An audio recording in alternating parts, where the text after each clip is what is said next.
In the winter of 1981, two state troopers discovered a farmhouse on the outskirts of town that had remained unopened for 43 years. The door had been nailed shut from the inside. When they finally broke through, they found two elderly women seated at a kitchen table, hands folded, waiting. They were sisters, both in their 70s. When the troopers asked why they'd been locked inside since 1938, the sisters exchanged a glance, then looked back at the officers, and one of them replied, "We were protecting you." The recordings of their interviews were sealed within 72 hours. What you're about to hear has never been released to the public until now. Hello, everyone. Before we begin, be sure to like and subscribe to the channel, and leave a comment with where you're from and what time you're watching. That way, YouTube will keep showing you stories exactly like this one. The Hazelridge property had been on the county's radar for decades, but nobody had ever taken action. It sat 3 miles outside town limits, surrounded by thick woods and reachable only by a single dirt road that washed out every spring. Local tax records showed the land belonged to the Marsh family, specifically, two sisters, Dorothy and Evelyn Marsh, born in 1906 and 1909, respectively. But no one in Hazelridge had laid eyes on them since the winter of 1938. The house itself was a 2-story farmhouse, its white paint long since weathered to gray from neglect. The ground floor windows had been boarded over from the inside. The chimney had shown no signs of smoke for as long as anyone could remember. Neighbors, and there weren't many, reported occasional lights moving behind the second-floor windows late at night, but most assumed it was teenagers or drifters using the place as shelter. Everyone believed the Marsh sisters had either died or moved away before the Second World War. Then, in January of 1981, a utility worker trying to update electrical grid maps noticed something odd. The house was still drawing power, not much, just a trickle, but consistent month after month. For over 40 years, someone had been paying the bill. When he reported this to the county, they cross-referenced it with tax records and discovered the property taxes were also being paid automatically from a bank account set up in 1937. The account had never been touched except for those 2 recurring payments. The county sheriff at the time, a man named Richard Holloway, decided it warranted a welfare check. He sent 2 state troopers, Daniel Kovacs and James Brennan, to investigate on January 14, 1981. It was a Wednesday. The temperature was 9 degrees. Both men would later request transfers to different counties within 6 months of that visit. Kovacs eventually left law enforcement entirely. When asked why, he would only say that some things you see change the way you sleep at night. Brennan never spoke about it publicly, but his daughter later revealed he started attending church 3 times a week after the Hazelridge call, something he'd never done before in his life. When Kovacs and Brennan arrived at the property that January morning, the first thing they noticed was the silence. No birds. No wind through the trees. Just an oppressive quiet that Kovacs later described as feeling like the air itself was holding its breath. The front door was solid oak, nailed shut not from the outside, as you might expect with an abandoned property, but from the inside. Dozens of nails had been driven through the door into the frame, some bent from the force of the hammering. The first-floor windows were similarly sealed, boards nailed across them from within, overlapping in places as if whoever did it wanted to be absolutely certain no light could get in or out. Brennan radioed back to the station while Kovacs walked the perimeter. The back door was the same. The cellar entrance had been concreted over. Every possible entry point had been methodically sealed, but the electric meter was spinning, slowly but steadily. Someone was inside. Someone was using power. After 20 minutes of calling out and receiving no response, Kovacs made the decision to force entry. They used a crowbar on the front door. It took both of them nearly 15 minutes to pry enough nails loose to get it open. The smell hit them first. Not decay, which they'd expected, but something else. Something organic and dense, like earth and old paper, and a faintly chemical odor they couldn't identify. The interior of the house was almost completely dark. Their flashlights cut through layers of dust that hung in the air like fog. The front hallway was narrow, wallpaper peeling in long strips. To the left, a sitting room. To the right, what looked like a parlor. Straight ahead, a kitchen. And sitting at the kitchen table, illuminated by a single bare bulb hanging from the ceiling, were two elderly women. They didn't react when the officers entered, didn't turn their heads, didn't stand. They simply sat there, hands folded on the table in front of them, staring straight ahead at the wall. Both wore long dresses that looked like they were from another era, high collars, long sleeves, the fabric faded but clean. Their hair was white, pulled back severely from their faces. Kovacs said later that the thing that struck him most wasn't their age or their clothing, it was their eyes. Perfectly clear. Perfectly aware. These were not women who had lost their minds. When he asked if they were Dorothy and Evelyn Marsh, the older one, Dorothy, turned her head slowly to look at him, and she smiled. Not a warm smile. Not a relieved smile. Something else entirely. Something that made Kovacs take a step backward despite himself. The official report filed by Kovacs and Brennan that day was 3 pages long. It documented the condition of the house, the state of the two women, and the basic facts of their discovery. But there was another report, one filed separately and sealed by the county within 72 hours. That report was 11 pages long. It contained transcripts of the initial conversation that took place in that kitchen, and according to sources who saw it before it was locked away, it contained details that made seasoned law enforcement officers recommend immediate psychiatric evaluation, not for the sisters, but for anyone who read the full account. The sisters spoke clearly and calmly. They answered questions in complete sentences. They showed no signs of confusion or distress. When Brennan asked how long they'd been in the house, Dorothy said, since December of 1938. 43 years, 1 month, and 9 days. When he asked why they'd sealed themselves inside, Evelyn, the younger sister, spoke for the first time. Her voice was soft but steady. We made a promise, she said, to our father before he died. Kovacs asked what kind of promise would require them to lock themselves away from the world for over 4 decades. Dorothy and Evelyn looked at each other. There was something in that glance, Kovacs said later, that felt like an entire conversation passing between them in silence. Then Dorothy turned back to the officers and said, "We promise to keep it contained." "Keep what contained?" Brennan asked. Dorothy's expression didn't change. "The pattern," she said, as if that explained everything, as if those 2 words should make perfect sense to anyone who heard them. Kovacs, growing frustrated, asked them to clarify. What pattern? Pattern of what? The sisters looked at each other again. This time, Evelyn spoke. Our father discovered it in 1936. He was a mathematics professor at Hazelridge College before it closed. He was working on something he called generational recursion.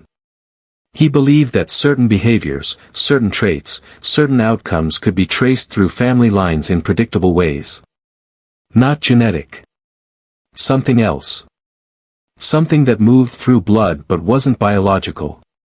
The officers didn't understand. Neither would most people hearing this secondhand. But what came next, according to the sealed report, was when the conversation took a turn that neither Kovacs nor Brennan could rationalize or dismiss. Dorothy reached into the pocket of her dress and pulled out a small leather journal. She placed it on the table between them. Everything is in here, she said. Every generation of our family going back to 1762.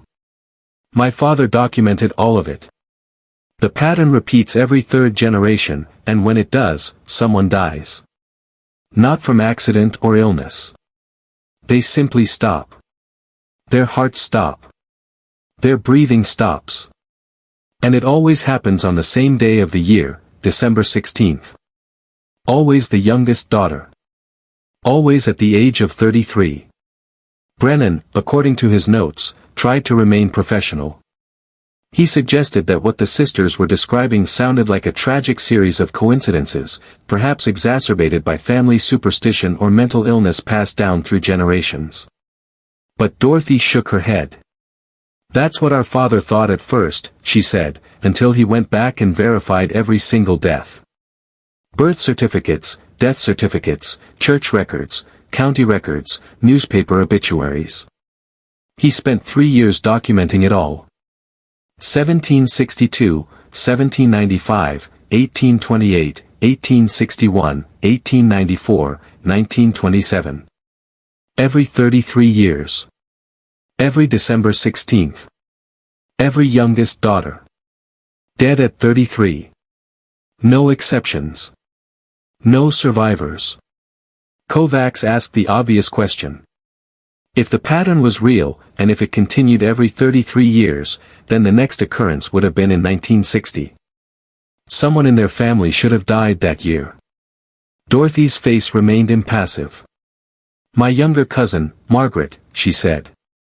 December 16, 1960. She was 33 years old. They found her in her apartment in Philadelphia. No signs of violence. No drugs or alcohol in her system. The coroner ruled it cardiac arrest, but she had no history of heart problems. She was healthy. She went to bed on the 15th and never woke up. Evelyn leaned forward slightly, her hands still folded on the table. "But Margaret wasn't supposed to be the youngest daughter," she said quietly. "I was." The room went silent. Brennan later said he could hear his own heartbeat in his ears. Evelyn continued, her voice steady but carrying a weight that seemed to press down on everything around her. "I was born in 1909. In 1937, I would have been 28 years old. By 1960, I would have been 51. But the pattern doesn't care about age. When the cycle comes, it cares about position in the family line. I was the youngest daughter of my generation. December 16, 1960, that was my death day. My father knew it. He'd calculated it. He tried everything to stop it, moved us to different cities, changed our names, even tried to have the family line legally dissolved. Nothing worked. The pattern didn't care about documents or distance. So what did they do?" Kovacs asked. "How did Evelyn survive if the pattern was unbreakable?" Dorothy answered this time, her voice dropping lower, as if she were sharing a secret that should never be spoken aloud. "Our father found a loophole," she said. "If the youngest daughter removed herself from the world entirely, if she ceased to exist in any public record, any social connection, any interaction with the outside, the pattern couldn't find her. It needs witnesses. It needs the person to be part of the world. So in December of 1938, when Evelyn turned 29, we sealed ourselves in this house. We cut off all contact with everyone. No visitors. No letters. No phone calls. We lived on preserves and canned goods we'd stockpiled. We paid our bills automatically so no one would come looking. And we waited. 22 years. That's how long the sisters stayed sealed in that house, waiting for December 16, 1960 to pass. Evelyn would have been 51 by then, 18 years past the age of 33 that the pattern demanded. According to the journal their father left behind, once a woman passed beyond the target age, she was safe. The pattern would move on, searching for the next youngest daughter in the next generation. But here's what made Kovacs and Brennan's blood run cold when they heard it. The sisters didn't unseal the house in 1960. They didn't unseal it in 1965 or 70 or 75. They stayed locked inside for 43 years.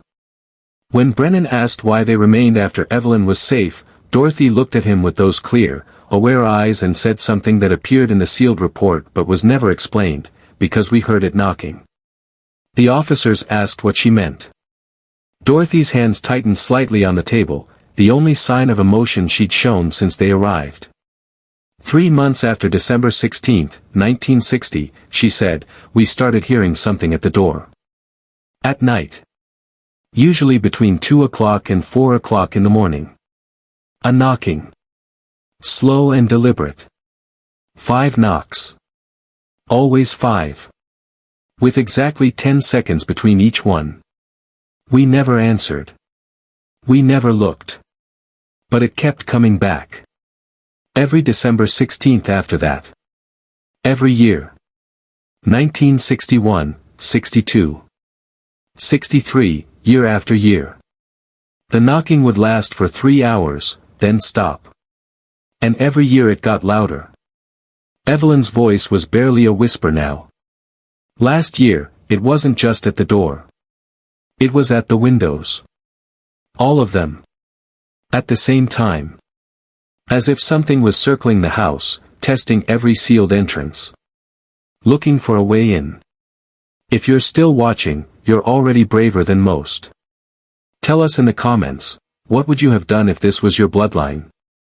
The journal Dorothy gave to the officers was later examined by 3 separate psychiatrists and 2 historians. The handwriting was consistent throughout, belonging to their father, Professor Martin Marsh. The dates were accurate. The death records he'd referenced were verified, every single one checked out, 1762 through 1927. Every entry was documented in public records exactly as he'd written. But the journal contained something noted in the sealed report but never fully detailed. The last 30 pages were written in a different ink, not by the father, but by Dorothy. She'd continued his work, documenting something she called the progression. Day-by-day entries, clinical and precise, describing how the knocking had changed over the decades. How it had evolved. In 1960, it was faint, almost tentative. By 1970, it was forceful enough to rattle the door in its frame.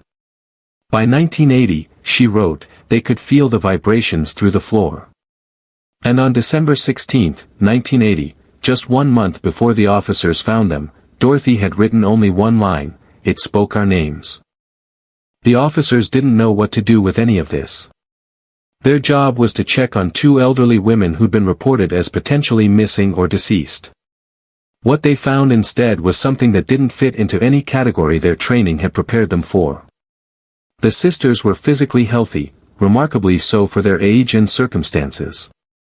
They were coherent, articulate, and showed no signs of psychosis or delusion.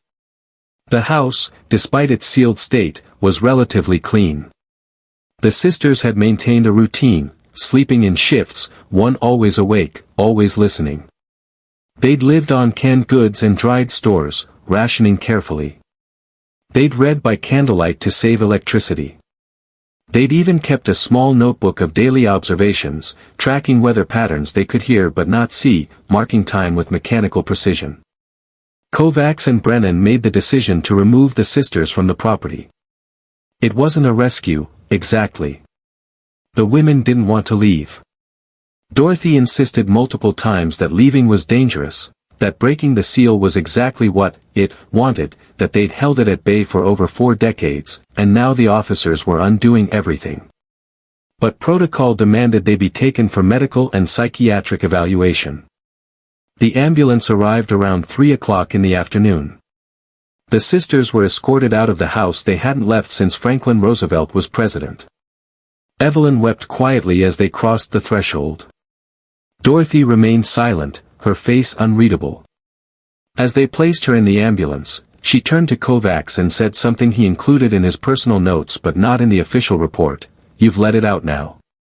It knows there's a next generation.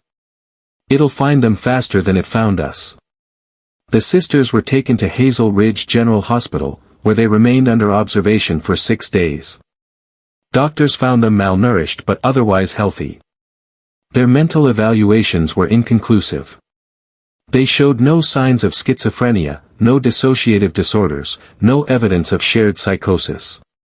They simply maintained, calmly and consistently, that everything they'd said was true. On January 20, 1981, both sisters were released into the care of a distant relative, a nephew named Thomas Marsh, who lived in Ohio. They left Pennsylvania that same day. The house was boarded up by the county and marked for eventual demolition. The leather journal and all documentation related to the case were sealed by court order. The official reason given was to protect the privacy of the Marsh family. But 3 people who were present during the sealing process later said, off the record, that the real reason was something else entirely.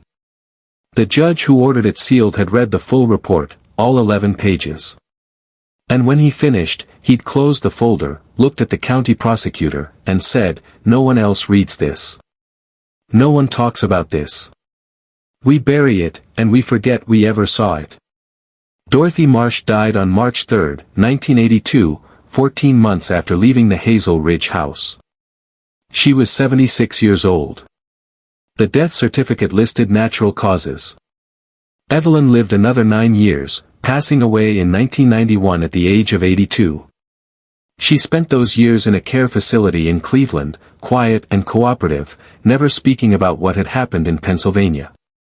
When she died, she left behind a single request in her will, that she be cremated and her ashes scattered in a river, not buried in the family plot. The nephew, Thomas Marsh, honored the request.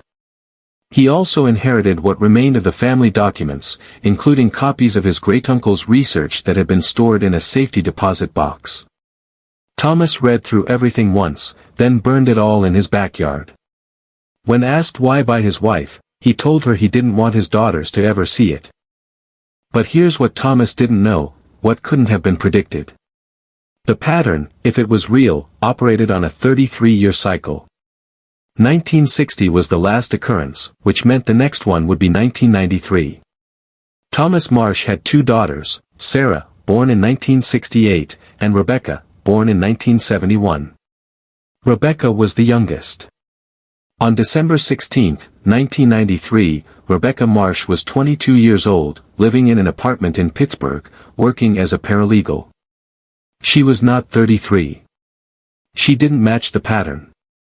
But at 2:47 in the morning, her roommate woke up to use the bathroom and found Rebecca standing in the kitchen staring at the door.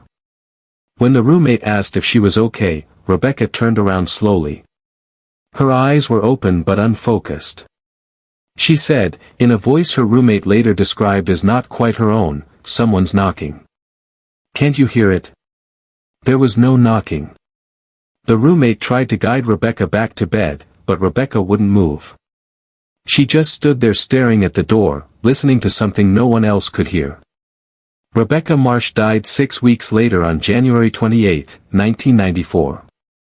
The official cause of death was listed as suicide. She'd stopped eating, stopped sleeping, and eventually stopped responding to anyone around her. Her family had her committed to a psychiatric facility, but nothing helped. She would sit for hours motionless, staring at walls or doors or windows, as if watching something move on the other side. In her final days, she spoke only once, to a nurse checking her vitals. The nurse documented it in her notes, though she didn't understand what it meant. Rebecca looked directly at her and whispered, "It found me anyway. It always finds us. You can't hide from your blood." 24 hours later, her heart simply stopped. She was 23 years old, not 33.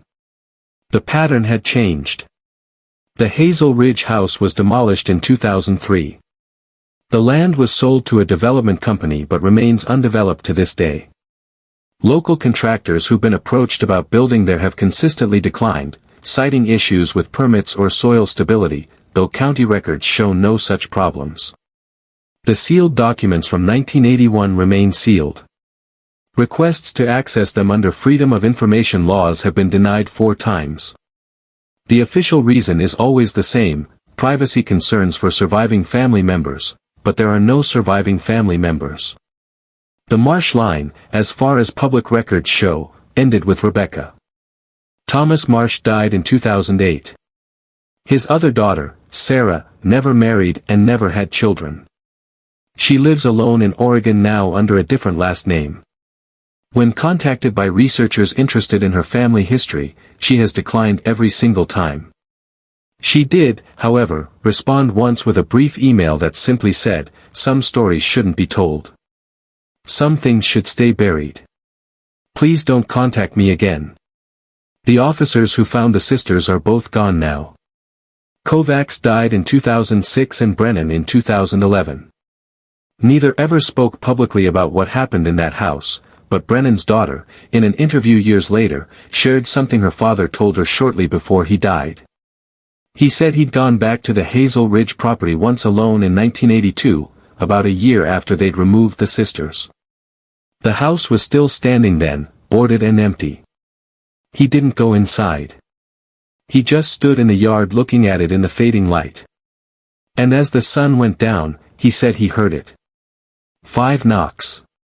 Slow and deliberate. 10 seconds between each one.